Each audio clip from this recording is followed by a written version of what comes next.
साथियों नमस्कार। आर्यादित्य चैनल पर आप सभी का हार्दिक स्वागत और अभिनंदन है। जो लोग हमारे इस चैनल पर नए हों कृपया लाइक, सब्सक्राइब और शेयर जरूर करें, और जो लोग पुराने हैं वे लाइक, सब्सक्राइब और शेयर किए ही होंगी। अब आते हैं हम अपने क्विज पर। आपको हम बता रहे थे, अभी तक अभिज्ञान शाकुंतलम के बारे में जानकारी दे रहे थे। तो अभिज्ञान शाकुंतलम को हम फिर देखेंगे अगले वीडियो में, परंतु उसके पहले बहुत सारे हमारे साथी हैं, उन्होंने कहा कि संधि इत्यादि के बारे में भी कुछ जानकारी दे दीजिए। चूँकि टीजीटी पीजीटी में संधि भी आती है, सुपर टीईटी में भी संधि आती है, और जो यूपी टेट और सीटेट इत्यादि है उसमें भी संधि आती है। तो हम आज शुरू करने चल रहे हैं संधि विचार। बहुत सारे लोग इसको जानना चाहते हैं कि संधि क्या होती है, तो हम लिखते हैं संधि विचार। संधि विचार। आज हम संधि पर विचार करेंगे कि वास्तव में संधियां क्या कुछ कार्य करती हैं, इसके बारे में जानकारी प्राप्त करेंगे। तो चलते हैं, देखते हैं संधि क्या है। तो संधियों को जानने के पहले हम आपको कुछ जानकारी देना चाहेंगे। जानकारी ये है कि जैसे कहा जाए कि चोर आया और अपना सामान ले करके वह भाग गया। तो जब हम साधारण बोलचाल की भाषा में बोलेंगे कि चोर आया और वह अपना सामान लेकर के भाग गया या आपका सामान लेकर के भाग गया, इसको अगर हम संभल करके बोलेंगे तो यही शब्द बोलेंगे। परंतु जब हम जल्दबाजी में बोलते हैं तो कहेंगे चोर आया, सामान लेकर के चला गया। चोर आया, आपका सामान लेकर के चला गया। सामान ना कह करके सामान लेकर के चला गया। जल्दबाजी में ये शब्द हम बोल जाते हैं। तो ये संधियां हैं, इसी को हम संधि कहेंगे। संधि का तात्पर्य मेल। संधि माने मेल, यानी जहां पर दो वर्णों का मेल हो वह संधि कहलाती है। इसको हम संस्कृत भाषा में कहते हैं परः।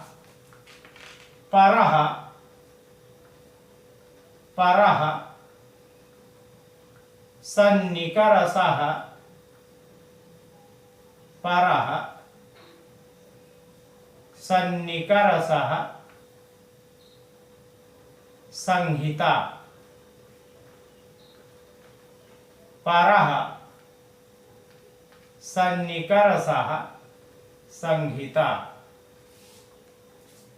यानी संधि को हम संहिता के नाम से भी जानते हैं।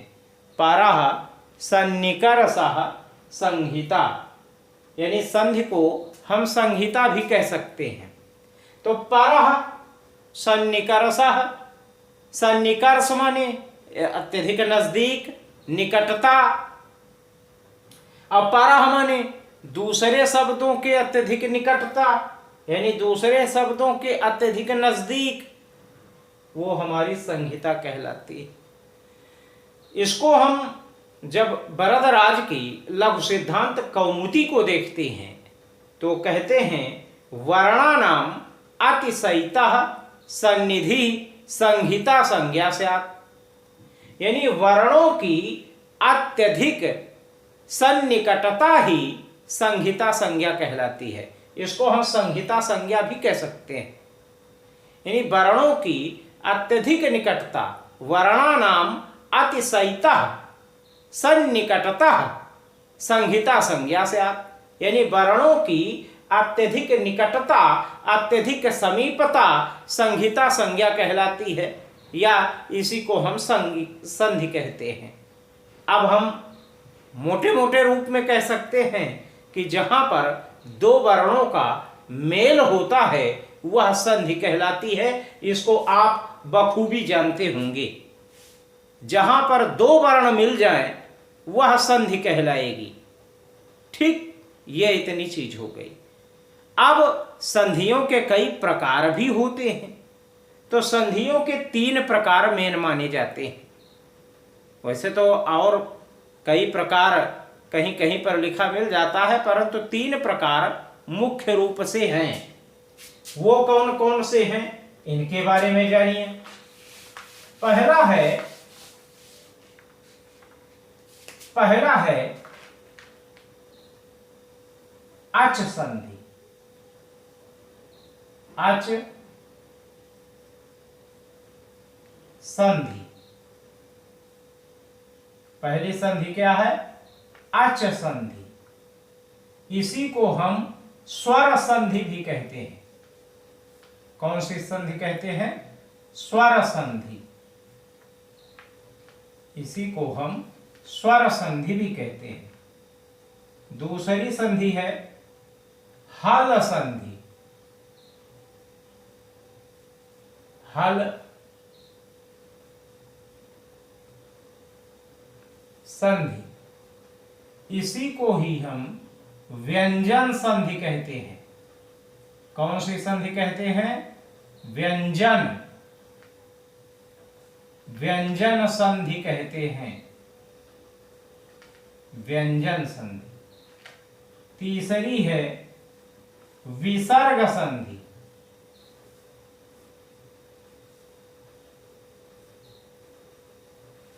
विसर्ग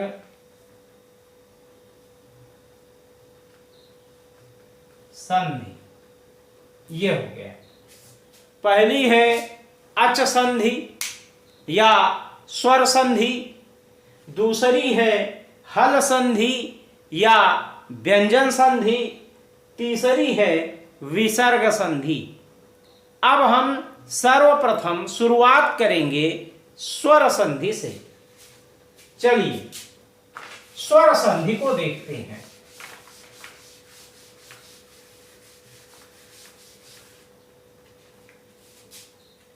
स्वर संधि में सबसे पहली संधि है दीर्घ संधि।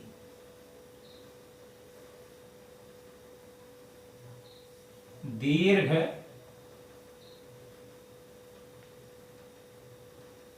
संधि। दीर्घ माने बड़ी, दीर्घ संधि इसको कहेंगे। अब इसका जब सूत्र हम देखेंगे तो सूत्र कहता है आकाह आकाह सवर्णे आकाह सवर्णे दीर्घा। आकाह सवर्णे दीर्घा। अक क्या है? अब प्रश्न उठा कि अक क्या है, तो अक आपका प्रत्याहार है और अक प्रत्याहार में आ ई उ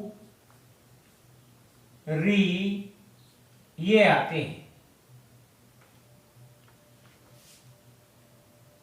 ली ये देख लीजिए, आ ई उ री ली, ये अक प्रत्याहार के अंतर्गत 5 वर्ण ये आते हैं। कौन कौन? आ ई उ री और ली। सवर्ण माने होता है समान।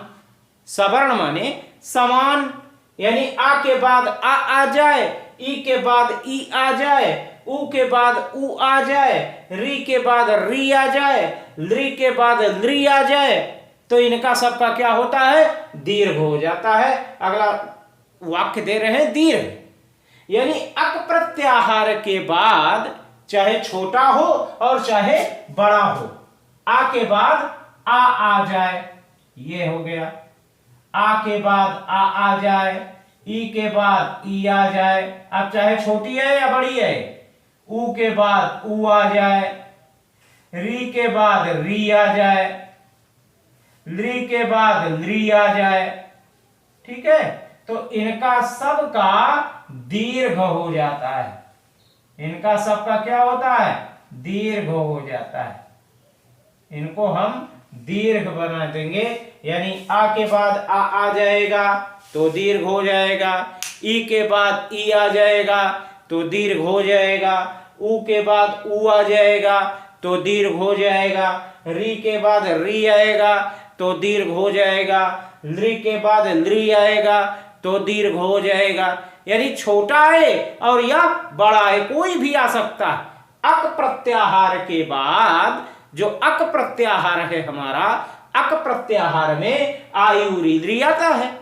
अब सवर्ण माने होता है समान, तो आयु रीद्री के बाद समान वर्ण आ जाए, यानी आ के बाद आ जाए, आ के बाद ई ना आए। अगर आ के बाद ई आ गया तो समान कहाँ रह गया? आ के बाद ऊ आ गया तो भी समान नहीं होगा, आ के बाद री आ गया तो भी समान नहीं होगा।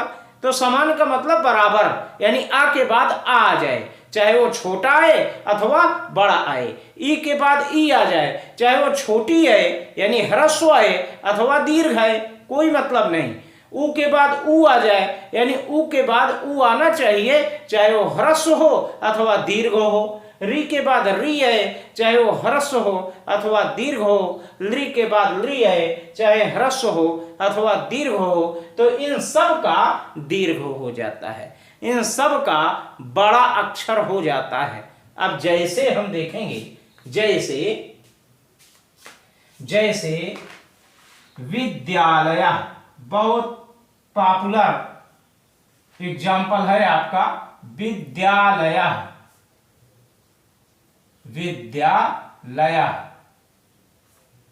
तो विद्यालय में विद्या धन आलय, विद्या धन आलय। अब विद्या में इधर क्या हो गया? आ हो गया, और इधर क्या आ गया? बड़ा आ गया, तो दोनों मिला करके बड़ा आ हो गया, बन गया आपका विद्यालय। ऐसे ही जैसे कह दिया जाए, अगला हम बता देते हैं, अगला वाक्य भी देख लीजिए। जैसे आ गया नदीसा, खूब पूछते हैं, नदीसा। अब इसका जब विग्रह करेंगे तो हो जाएगा नदी प्लस ईसा, नदी प्लस ईसा। नदी में बड़ी ई है, इधर भी बड़ी ई है, दोनों मिला करके बड़ी ई की मात्रा लगा दी गई, बन गया आपका नदीसा। ठीक है। जैसे अगला वाक्य ले लीजिए, भानुदया। जैसे एक शब्द आता है, खूब पूछते हैं, भानुदया, भानुदया।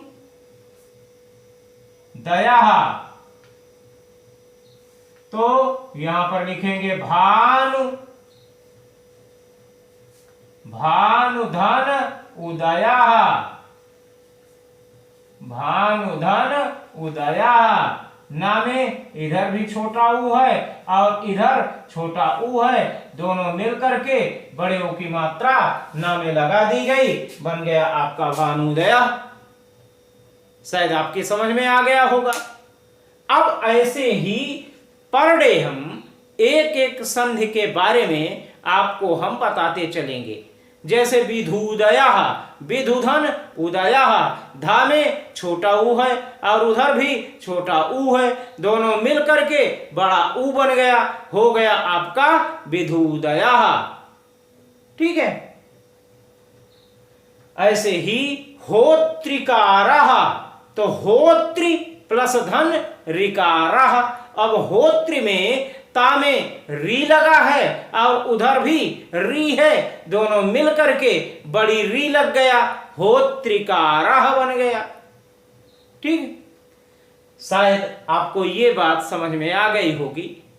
अब अगली संधि को हम अगले दिन आपको बताने की कोशिश करेंगे। तो आप हमारे इस चैनल को, अगर वीडियो अच्छी लगती हो, अगर आपको पढ़ाने का ये ढंग आपकी समझ में आ रहा हो, तो कृपया इस चैनल को लाइक, सब्सक्राइब और शेयर करें ताकि आपको नवीन नवीन और नई नई वीडियो प्राप्त होती रहें। तो मिलते हैं कल की क्विज में, कल की वीडियो में। आपको यहीं से शुरुआत करेंगे कल की वीडियो में, यानी संधियों को आपको हम बताएंगे। तो कल की वीडियो में मिलते हैं, तब तक बने रहें हमारे साथ आर्यादित्य चैनल पर। धन्यवाद, नमस्कार, जय हिंद।